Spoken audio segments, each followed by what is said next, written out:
baru lagi ketemu Niko.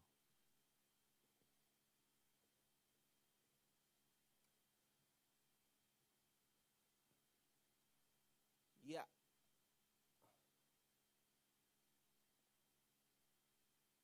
Sebelumnya saya mau mengucapkan selamat ulang tahun dulu buat Bu Gembala. Lewat beberapa hari ya, Bu Gem ya. Tapi tidak apa-apa. Saya tidak akan pernah melupakan Pak Lau dan Cisiana yang kalau mereka salah satu orang yang paling kuat mendorong saya untuk menggembalakan. Jadi wah itu buat saya itu momen yang luar biasa. Jadi selamat ulang tahun Cisiana. Tuhan Yesus tetap semakin tidak tersangkali dalam kehidupan Cisiana. Saya mengenal ketulusan Cisiana. Cisiana sudah banyak mencontohkan itu buat saya. Jadi saya berdoa agar semakin banyak lagi orang melihat karakter Kristus dalam kehidupan Cisiana. Tuhan Yesus berkati, Ci. Ya. Yesaya 43 ayat 19 dikatakan, lihat aku sedang membuat sesuatu yang baru. Begini saudara, Tuhan itu sebenarnya yang paling Tuhan berulang-ulang coba rubah dalam kehidupan kita. Terbanyak dari kita berpendapat bahwa Tuhan ingin sekali mengubah karakter. Betul, karakter kita ingin dirubah oleh Tuhan. Tetapi untuk membuat karakter saya dan saudara berubah, Tuhan perlu mengubah orientasi kita.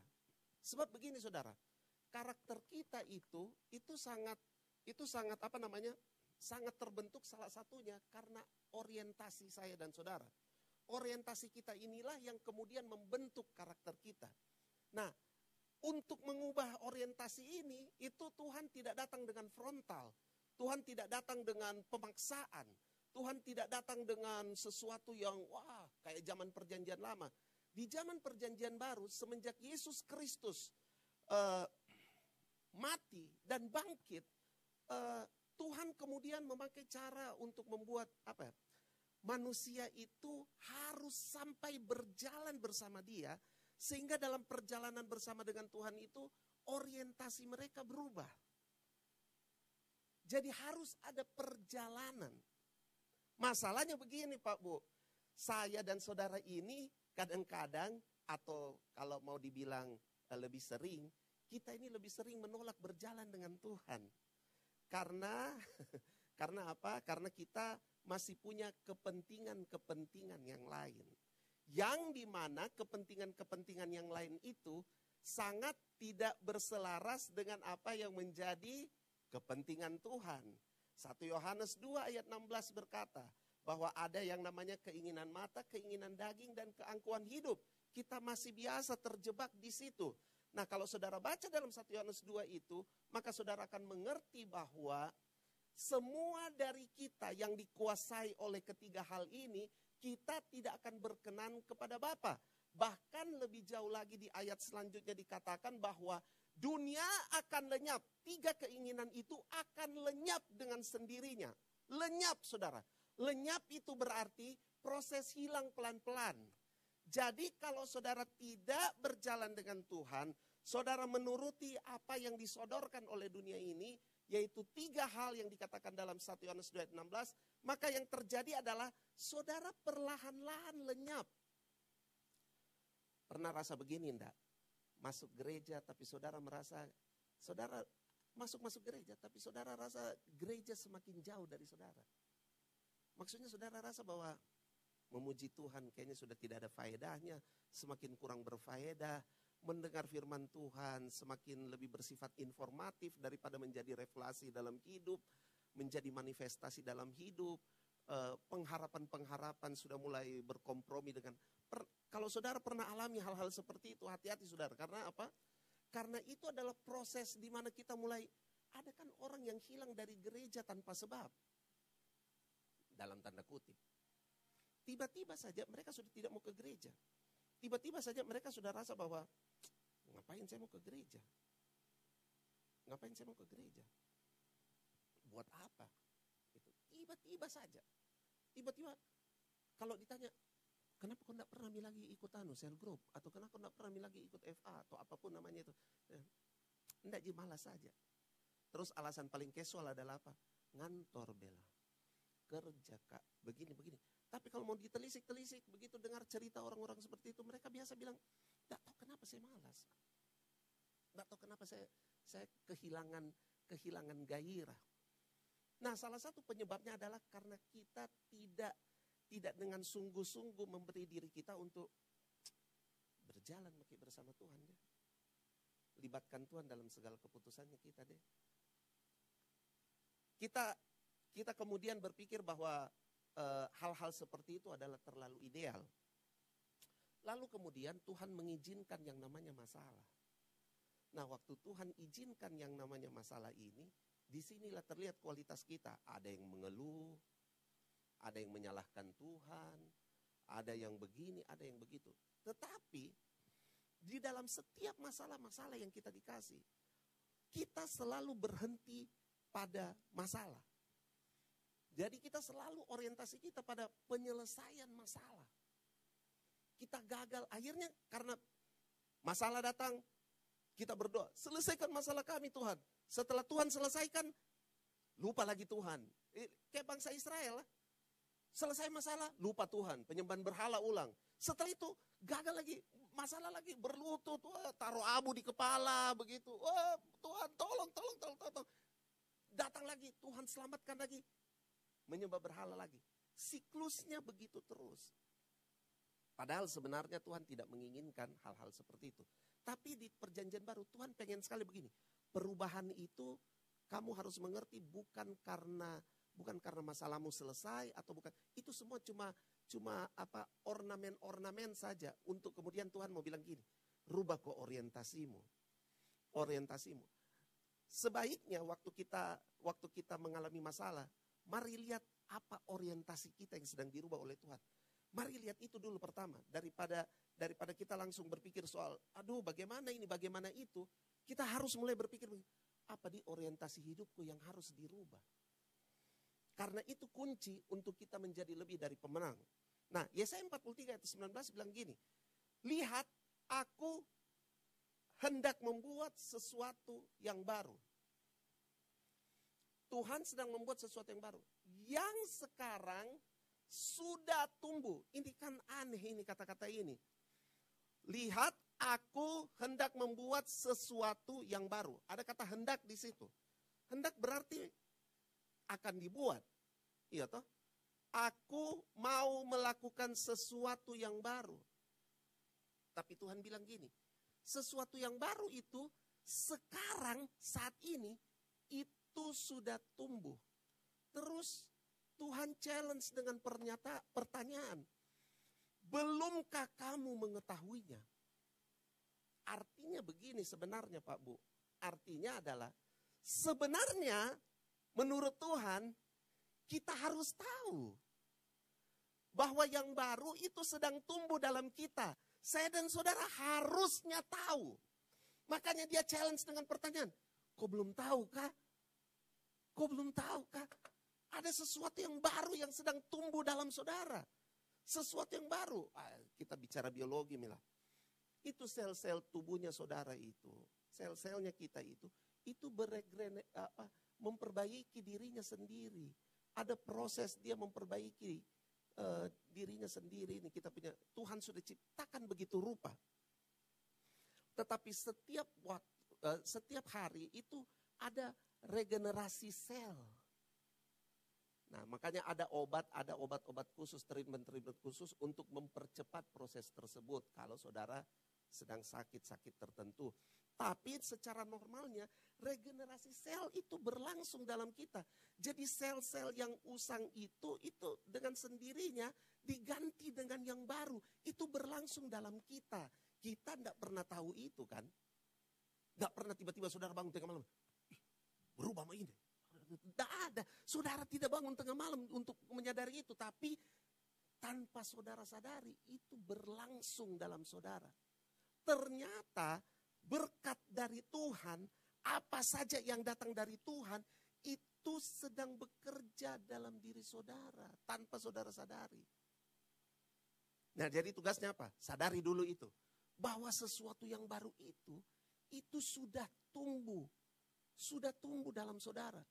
Potensi-potensi ilahi yang saudara tidak mengerti itu sudah tumbuh dalam saudara. Masa saudara harus diceritakan cerita motivator? Cerita motivator itu kan biasa mengutip cerita tentang Kolonel Sanders kan. Saudara pasti sudah tahu itu. Meme-nya itu sudah berkembang luas di medsos.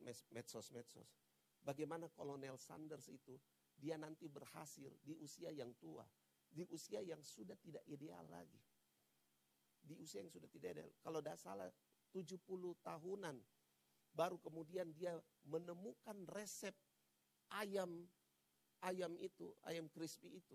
Yang kemudian dia mulai eksekusi sampai akhirnya itu membuat dia jadi kaya luar biasa sampai hari ini.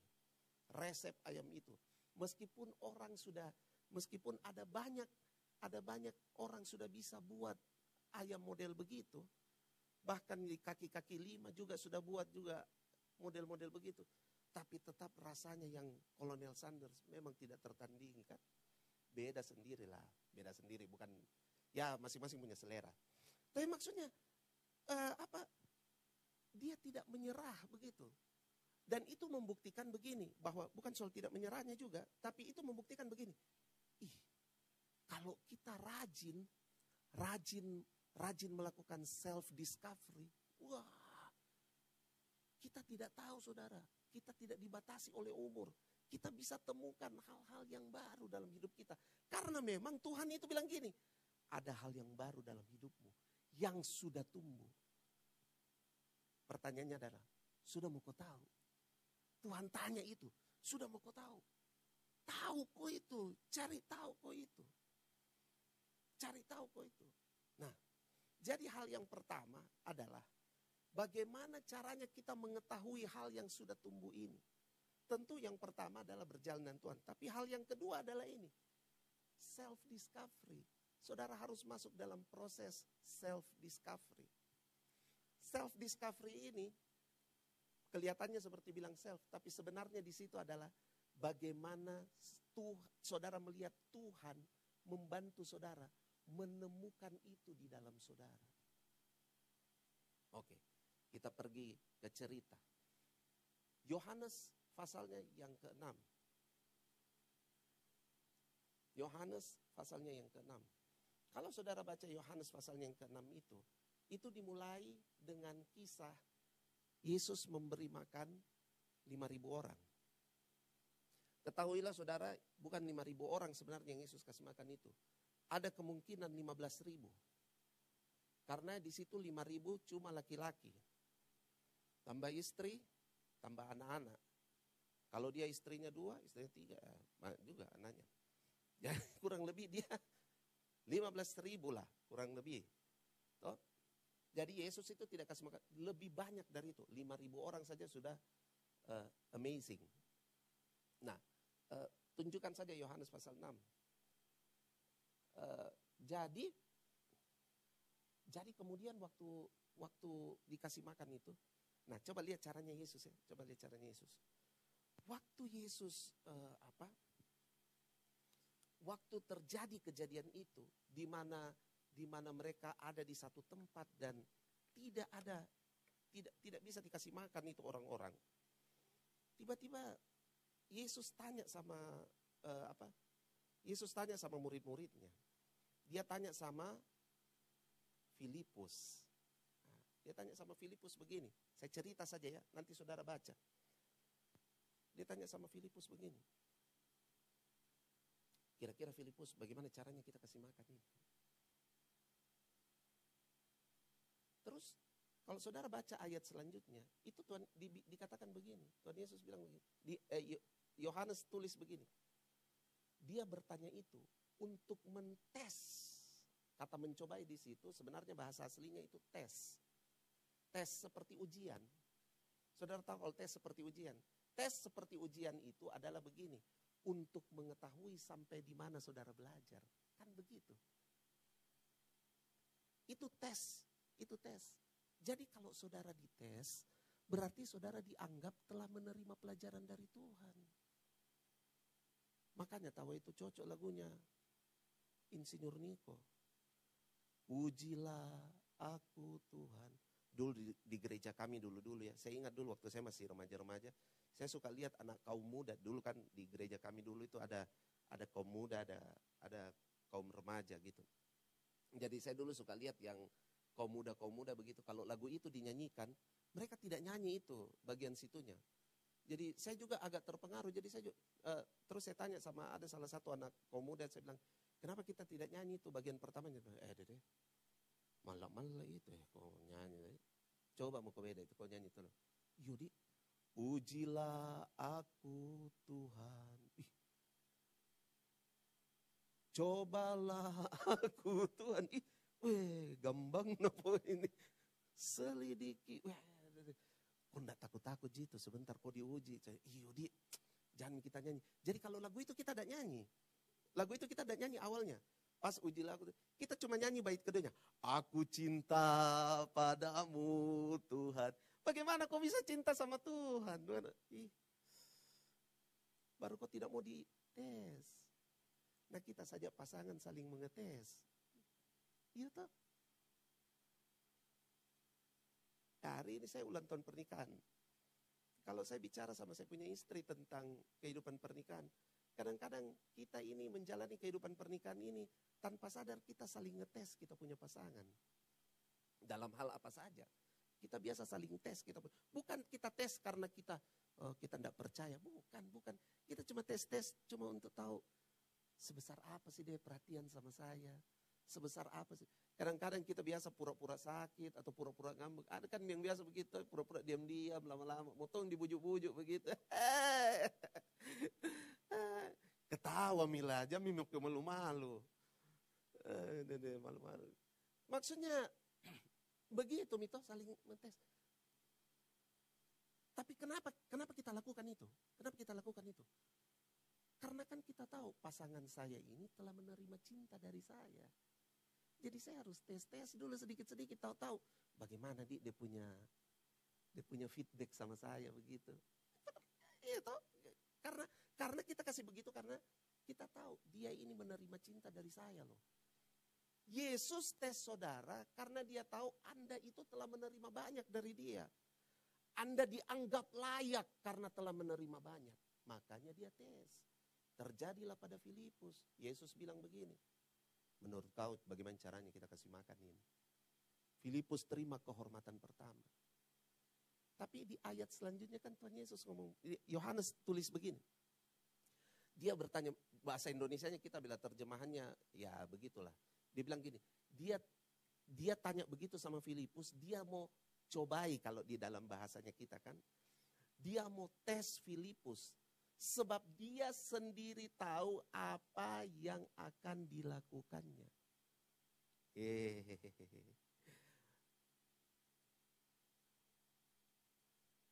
Tes untuk mengubah orientasi kita.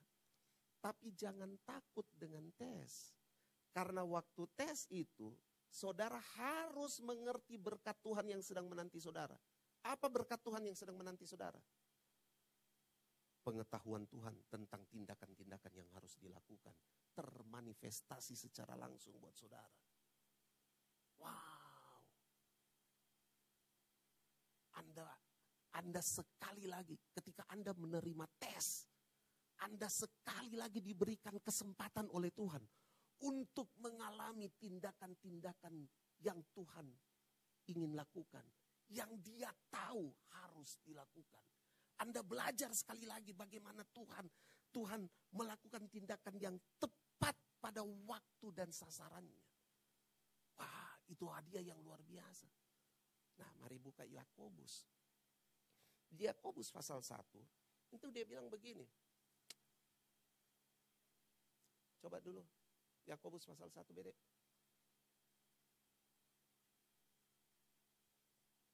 Ya, ayat selanjutnya. Ayat 2.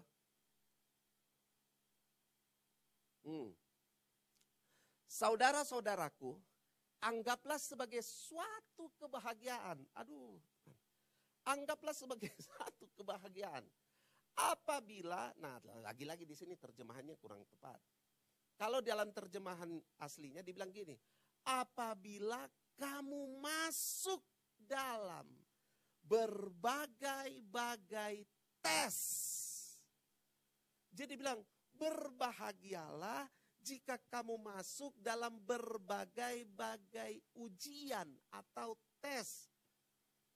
Sebab kamu tahu bahwa, di sini tepat dia sebut ujian. Sebab kamu tahu bahwa ujian terhadap imanmu itu menghasilkan ketekunan. Coba ya. Yang diuji apa? Yang diuji imannya kita. Nah, kembali dulu ke kisah Filipus.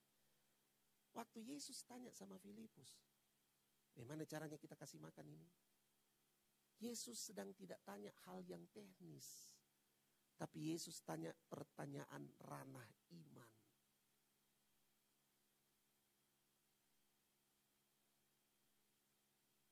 Tapi Pak, kita hidup di dunia Pak, harus ada teknis-teknisnya.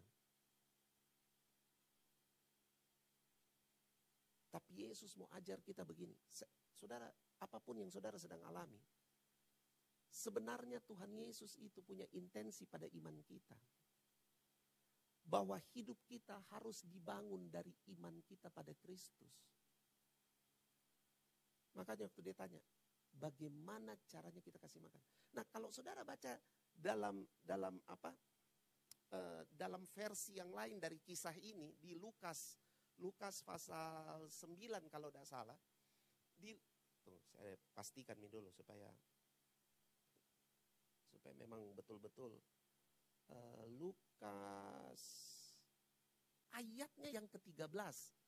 Lukas 9 ayat yang ke-13 itu bilang begini. Tuhan Yesus waktu dibilang, kita baca dari ayat 12 ya. Kita baca dari ayat 12. Pada waktu hari mulai malam, datanglah ke-12 muridnya kepadanya dan berkata, suruhlah orang banyak itu pergi supaya mereka pergi ke desa-desa dan kampung-kampung sekitar ini untuk mencari tempat penginapan dan makanan.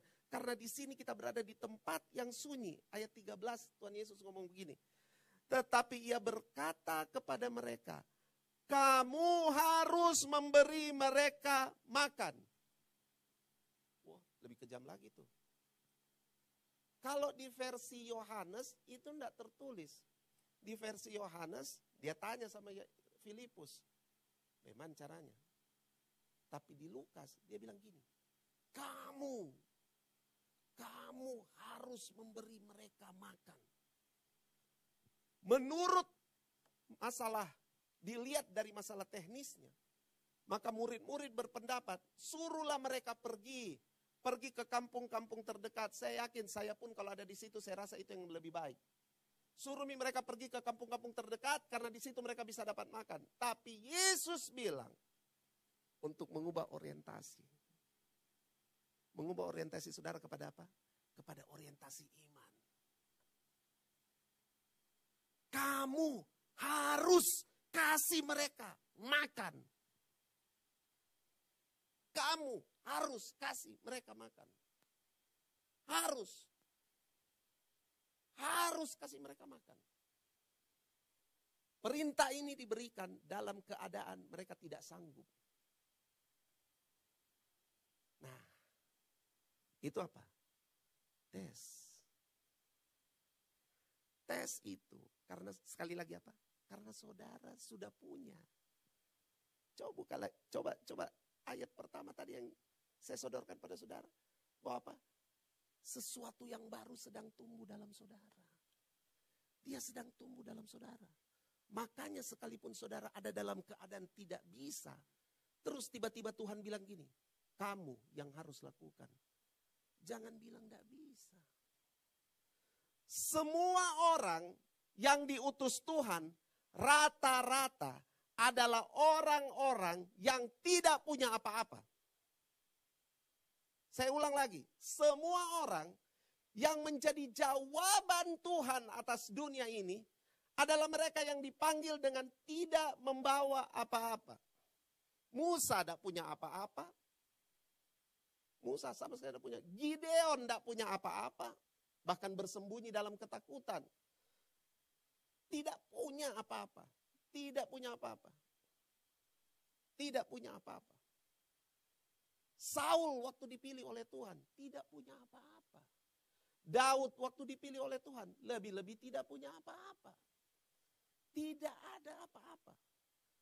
Tapi mari saya beritahu kepada saudara. Bukan karena kamu tidak punya apa-apa, sehingga kamu tidak bisa berbuat apa-apa. Sebab apa-apamu itu tidak dibutuhkan dari dirimu bagian luar. Tetapi apa yang sedang bertumbuh di dalam Anda. Apa yang sedang tumbuh di dalam Anda. Jadi waktu Yesus bilang kamu yang harus kasih makan. Yesus percaya sekali bahwa murid-muridnya harusnya bisa. Seharusnya cerita ini. Kalau pada saat itu orientasi iman sudah mantap. Kisah ini mungkin akan tertulis sebagai tetap memberi makan. Tapi sudah bukan Yesus lagi yang kasih makan. Tapi 12 murid memberi makan 5.000 orang. Wow. Tapi tahu proses tahu. Jadi ini momennya. Yesus kasih tahu. Kira-kira menurut kau Filipus bagaimana? Filipus hitung bos. Filipus hitung. Ini kalau masing-masing saudara baca sendiri lah. Ini kalau masing-masing begini Tuhan, cuma dapat begini aja. Cuma dapat begini. Tapi kita tahu akhir cerita. Yesus kemudian apa? Membuat mujizat. Semua makan kenyang. Semua makan kenyang. Oke, sekarang kita ke kisah ini. Ini kisah yang miris. Itu tindakan Yesus membuat mujizat. Kadang-kadang kita pikir begini, itulah. Kalau saya dan saudara cuma berorientasi pada penyelesaian masalah, maka kita akan mengikut Tuhan berdasarkan masalah yang Tuhan telah selesaikan buat hidup kita. Oh iya, setelah kejadian Yesus memberi makan 5.000 orang, banyak orang ikut Yesus bos. Itu Yesus pergi sembunyi-sembunyi, tidak kasih tahu kemana. Kan Yesus perginya tidak naik perahu. Iya toh? Baca nanti itu, nanti saudara baca di rumah, Yohanes 6. Yesus kan perginya dan naik perahu, tanpa jejak. Bagaimana bisa kau jejaki dia? Karena dia jalan di atas air. Dia jalan di atas air, tidak ada jejaknya. Tapi namanya orang cari-cari, yang kasih tinggal jejak murid-muridnya. Karena dilihat perahu tidak ada. Oh berarti mereka ke sini.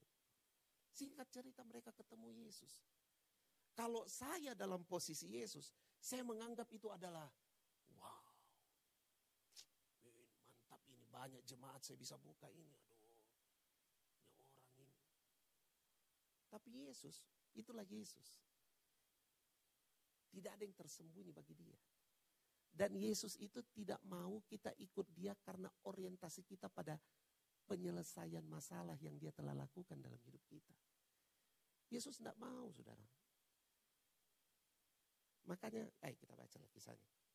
Waktu mereka sudah ketemu Tuhan Yesus. Ayat 25, dia bilang gini. Ketika orang banyak menemukan Yesus di seberang laut itu, mereka berkata kepadanya, Rabi, bila manakah engkau tiba di sini? Wah, pertanyaannya. Tapi Yesus waktu jawab pertanyaan ini, Yesus tidak jawab dengan, tadi malam saya ada jalan-jalan di atas air. Apa? Yesus tidak jawab begini. Yesus bilang begini, aku berkata kepadamu, sesungguhnya kamu mencari aku bukan karena kamu telah melihat tanda-tanda, melainkan karena kamu telah makan roti itu dan kamu kenyang. Yesus tahu.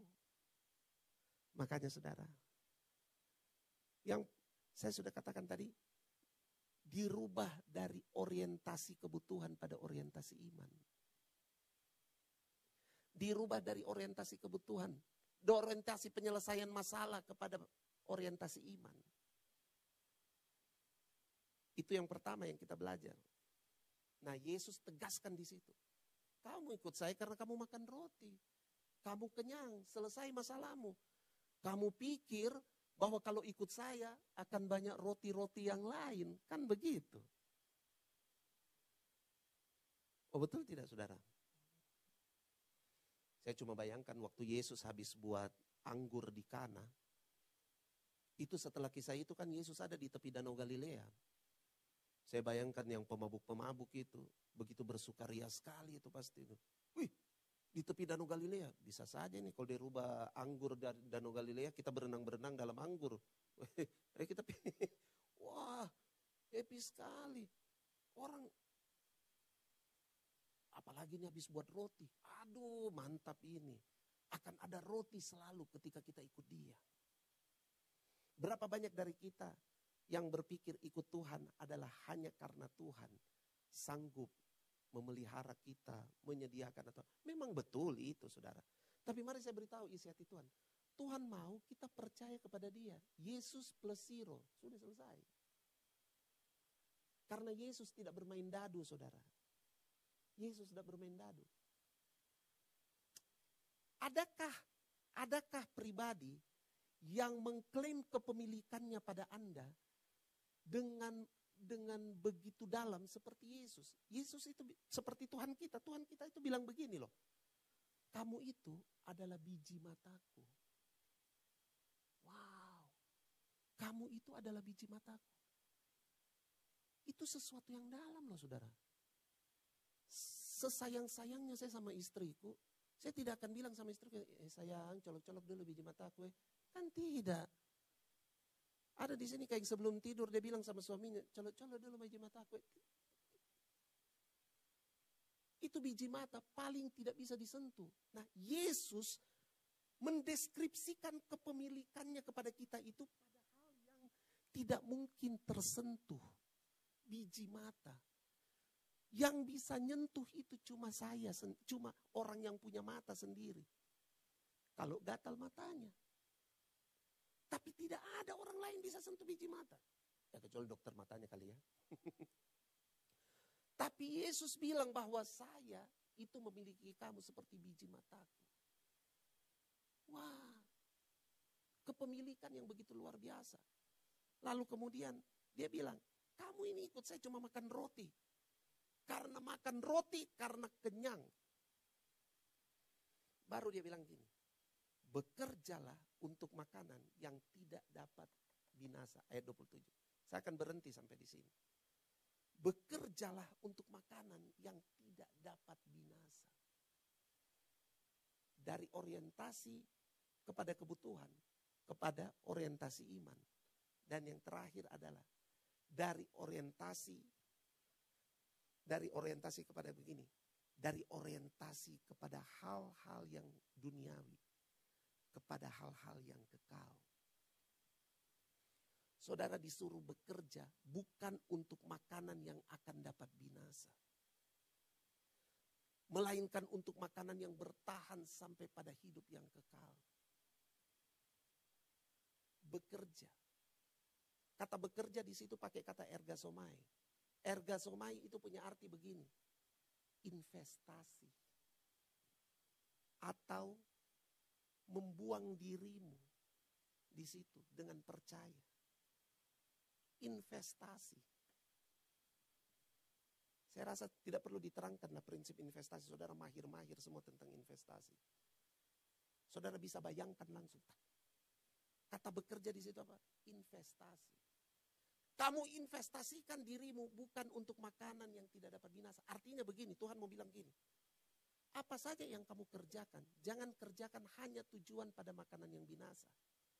Tapi harus punya tujuan pada kekekalan. Harus punya tujuan pada kekekalan.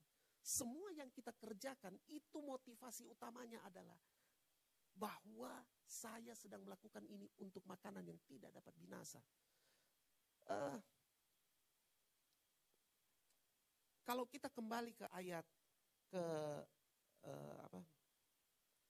Yesaya 43 ayat 19. Bagaimana bisa kejadian-kejadian ini terjadi atas kita? Ya, aku hendak membuat jalan di padang gurun dan sungai-sungai di padang belantara. Bayangkan itu hal yang tidak mungkin.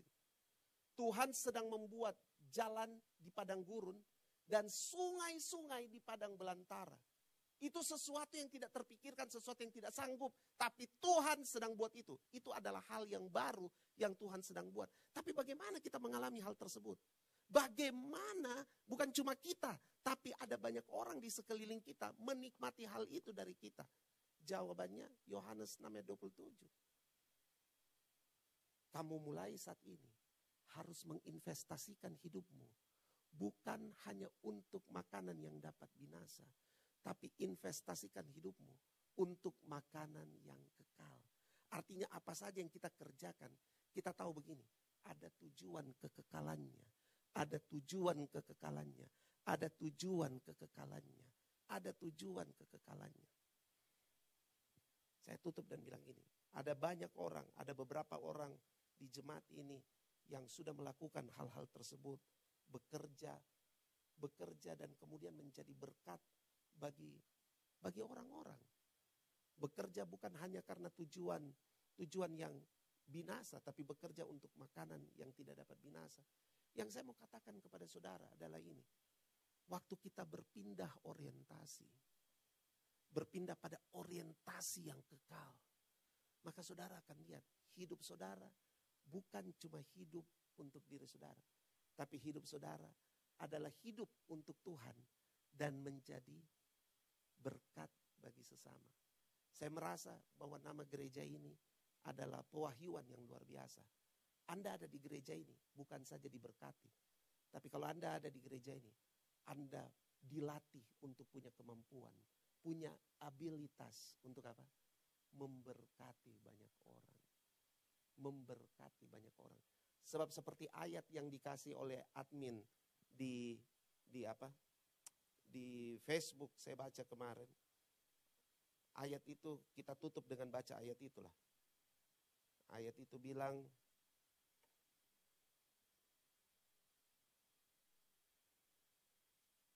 mana itu?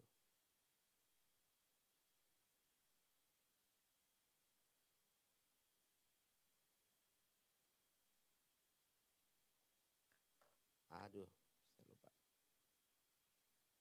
Ulangan ya. Ulangan 28 ayat 6. Ulangan 28 ayat 6. Ulangan 28 ayat 6. Ayo kita baca ayat itu. Dan kita selesai.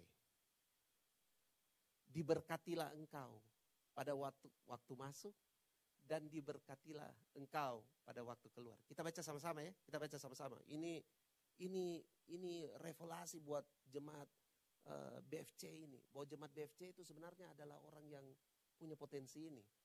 Ya, kita baca sama-sama. 1, 2, 3. Diberkatilah engkau pada waktu masuk dan diberkatilah engkau pada waktu keluar. Wah, pada waktu engkau masuk, engkau diberkati. Engkau masuk di mana? Masuk berarti apa? Dalam kehidupan pribadimu, dalam kehidupan komunitas jemaat ini, kamu diberkati. Tetapi sebaliknya, waktu kamu di luar, kamu juga diberkati. Kalau keluarmu kamu diberkati, berarti apa yang terjadi di luar? Kamu jadi berkat. Haleluya. Tuhan Yesus memberkati Bapak Ibu Saudara. Haleluya. Berikan kemuliaan bagi Tuhan. Haleluya. Mari kita berdoa. Terima kasih Bapa dalam sorga. Segala pujian, hormat dan kemuliaan bagimu. Kami percaya bahwa Engkau baik, Engkau sungguh luar biasa baik. Terima kasih ya Bapa. Kami berdoa agar kiranya kami boleh masuk di dalam apa yang menjadi pembentukan Tuhan atas kami. Kami mau melihat bahwa orientasi ilahi itu adalah sesuatu yang penting, yang harus kami kerjakan. Bawa kami ya Roh Kudus, bawa kami sebenarnya tidak punya kesanggupan Tuhan. Tetapi kami tahu bahwa di dalam kami sedang ada sesuatu yang baru yang sudah tumbuh dari Engkau. Tuhan, kami mau belajar tiap hari dengan melihat hal tersebut ya Tuhan. Bahwa yang tumbuh ini yang tumbuh ini Tuhan, sesuatu yang baru ini sedang terjadi atas kehidupan kami. Dan itu siap dilepaskan di dalam setiap sisi kehidupan kami. Dalam setiap kata kami, dalam setiap kerja kami, dalam setiap keputusan kami, dalam setiap tindakan kami. Itu dilepaskan ya Tuhan. Sesuatu yang baru itu Tuhan. Kami bahkan mungkin tidak menyangka kalau tindakan kami, perkataan kami, perbuatan kami itu akan memanifestasikan janji Tuhan dalam Yesaya tadi Tuhan. Bahwa Tuhan sedang membuat jalan di padang gurun, sungai-sungai di padang belantara. Wow, kami mungkin tidak sadar, tidak merencanakan hal tersebut. Tetapi karena kami melihat Tuhan, kami berjalan bersama Tuhan, maka hal-hal seperti itu secara alamiah terjadi lewat kehidupan kami ya Tuhan. Karena Engkau bekerja atas kami. Karena kami menyadari sesuatu yang baru sedang tumbuh di dalam kami. Terima kasih ya Bapa, terima kasih Tuhan. Bagimu segala pujian, hormat dan kemuliaan. Biarlah firman ini tertanam dalam kehidupan kami, menjadi bertumbuh dan berbuah atas kehidupan kami. Terima kasih.